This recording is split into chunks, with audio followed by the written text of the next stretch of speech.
everyone. Today we are diving deep into one of the most chaotic, jaw-dropping celebrity stories to come out of 2026.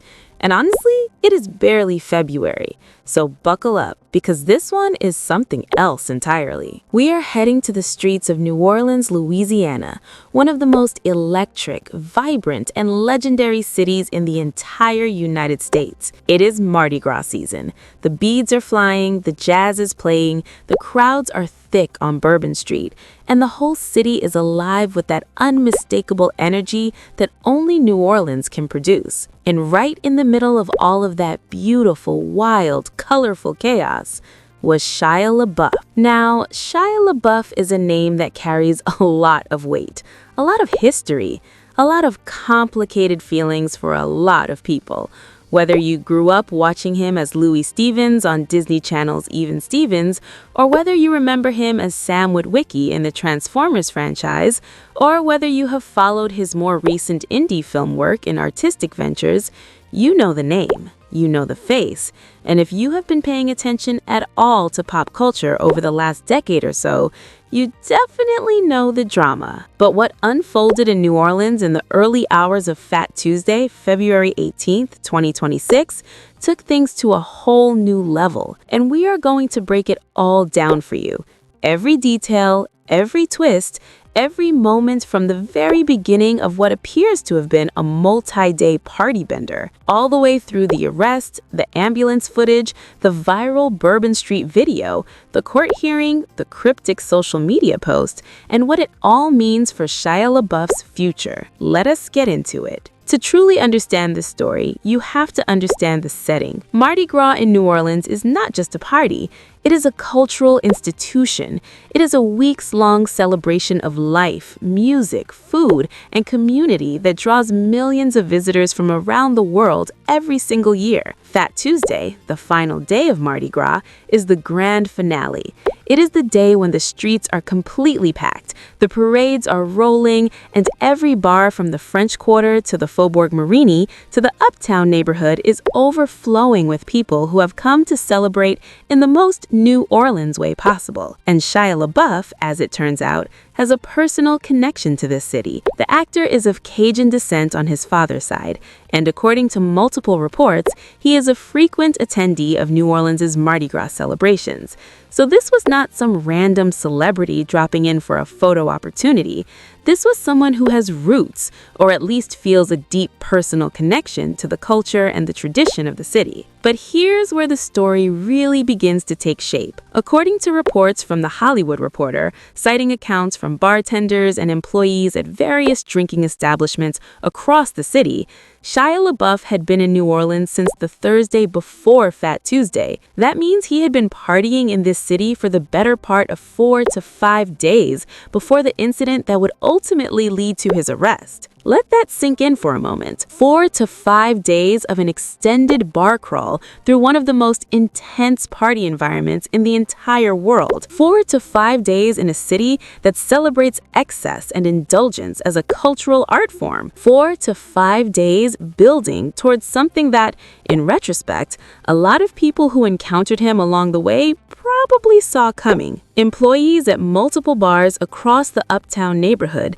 described LaBeouf as inebriated and belligerent throughout the weekend. One bartender, who reportedly served LaBeouf on Thursday, the very first night of his New Orleans trip, made a statement that has since gone viral and perfectly encapsulates the energy of this whole situation. This bartender told The Hollywood Reporter, and I want you to hear this carefully, "He is terrorizing the city. He is terrorizing the city." Not exactly a glowing endorsement, not exactly the kind of thing you want said about you when you're a 39-year-old actor who has publicly claimed to be on a path of sobriety and self-improvement. But here we are. So right from the very start of this story, before any fight, before any arrest, before any police involvement at all, the writing was already on the wall.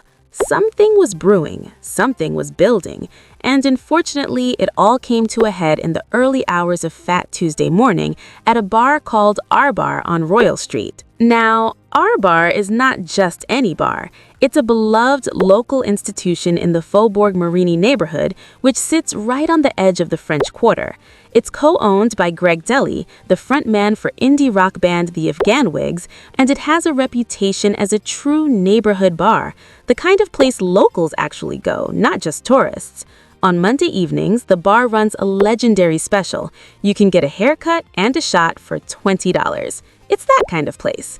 It has character, it has regulars, it has a community behind it. And in the early hours of Fat Tuesday morning, around 12:45 in the morning to be precise, that community witnessed something they probably never expected to see on a Mardi Gras night. According to the New Orleans Police Department's official statement, Shia LaBeouf was reportedly causing a disturbance and becoming increasingly aggressive inside our bar. The bar staff made the decision to remove him from the premises, to kick him out. Now, being ejected from a bar at Mardi Gras is not exactly an uncommon occurrence. Bouncers and staff at bars throughout the French Quarter and surrounding neighborhoods deal with unruly customers every night during the festival season. It comes with the territory. It's part of the job. But what allegedly happened next is what turned this from a standard ejection into a criminal matter. According to police, after LaBeouf was removed from the building, multiple people attempted to physically restrain him and hold him down, presumably because the situation was rapidly escalating. Those people, trying to de-escalate things, eventually let LaBeouf up to give him the opportunity to leave the scene peacefully. That was the moment, that was the chance. He had every opportunity to simply walk away from the situation and go home. And at that point, the moment they released him, police say LaBeouf allegedly turned around and hit the same person he had already been in a confrontation with, striking him with a closed fist to the upper body. But it didn't stop there. Police say that LaBeouf then reportedly assaulted another person nearby, punching him directly in the nose. At that point, he was physically restrained again and held down by bystanders until law enforcement arrived on the scene. Now, TMZ also obtained and released footage, video they say was captured before police arrived, that is genuinely hard to watch. In the video, you can see chaos unfolding outside the bar. You can hear people around LaBeouf repeatedly telling him to chill, to cut it out. There's a raw, unfiltered energy to the footage that is very different from the polished, produced content we usually see from celebrity encounters. There's also footage that appears to show LaBeouf in a headbutting motion against another person, which was one of the most shocking details when this story first broke and has remained one of the most talked about elements of the incident.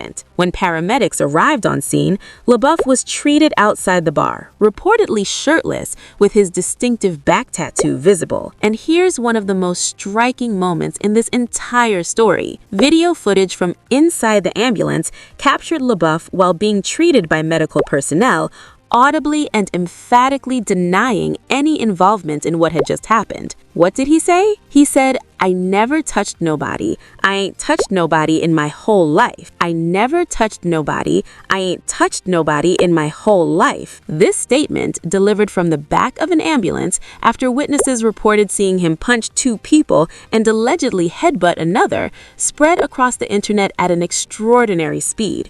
It was immediately screenshotted, clipped, shared, turned into memes, and quoted back endlessly.